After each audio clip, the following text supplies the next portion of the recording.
Sinagot na po ni Aramina mga boss ang tanong kung naging sila ba noon ni Manny Pacquiao at kung may nangyari ba. Prangkang sinabi ni Aramina na hindi sila nagkaroon ng seryosong relasyon ni Manny Pacquiao at ang kanilang issue noon ay bahagi lamang ng promotion para sa kanilang pelikula.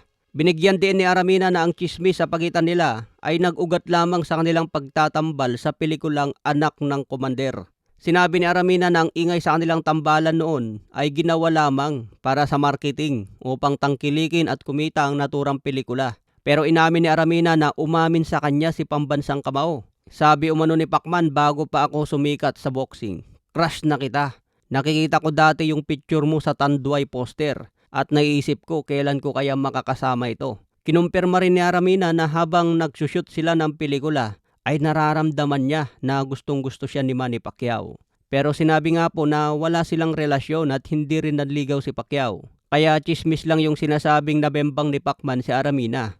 Dahil galing mismo sa aktres, wala silang relasyon. Sino dito yung mga lumakitin dahil sa larawan ni Aramina mga boss? Sa iba pang balita, 7 Division World Champion Amanda Serrano, final weigh-in ngayong araw at laban na bukas, araw ng Sabado. Tumimbang si Amanda Serrano ng 125.6 pounds. Samantalang kalaban niya na si Lucrecia Mazur, 125 pounds. Parehas pasok sa featherweight limit ng 126 pounds. May kartada si Amanda na 49 wins, 32 KOs, may 4 na talo. Samantala si Manzur, 14 wins, 7 KOs, may 4 na talo. Yamado dito si Amanda Serrano mga boss. Edad 37 na rin siya at malapit na magretiro. Ito ang nag-iisang babae na 7 Division World Champion. Isang division na lang ang kailangan niya, papantay na sana kay Pambansang Kamao na 8 division. Sa iba pang balita, Rolando Romero sinabing nakachamba lang si Tank Davis sa kanilang laban noon. Paliwanag ni Romero, one-sided ang laban dahil tinatalo niya si Tank Davis sa puntos. Hanggang nakasingit lang umano ng isang solid si Davis at nanakaut si Romero. Parang katulad sa nangyari kay Manny Pacquiao versus Marquez.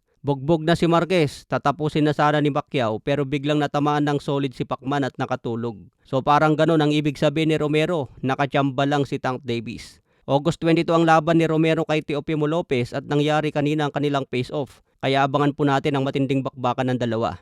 Sa iba pang balita na Oya Inoue, binunyag naman ang mga plano. Ayon kay Inoue, maaari siyang manatili sa 122 pounds division para sa isang malaking laban o kaya naman umakyat na siya ng featherweight. Sinabi pa ni Inoue na patuloy siyang mag-i-improve ng matindi at maging handa kahit sino pa ang itapat sa kanya. Ayon pa sa kampo ni Inoue, kung matuloy kay Bam Rodriguez next year, pagkatapos umano ng laban ay aakyat na si Inoue sa featherweight. Nakahanda na raw sakupin ang featherweight kung saan champion agad ang labanan. Posible si Bruce Carrington na WBC champion at si Rafael Espinosa na WBO champion.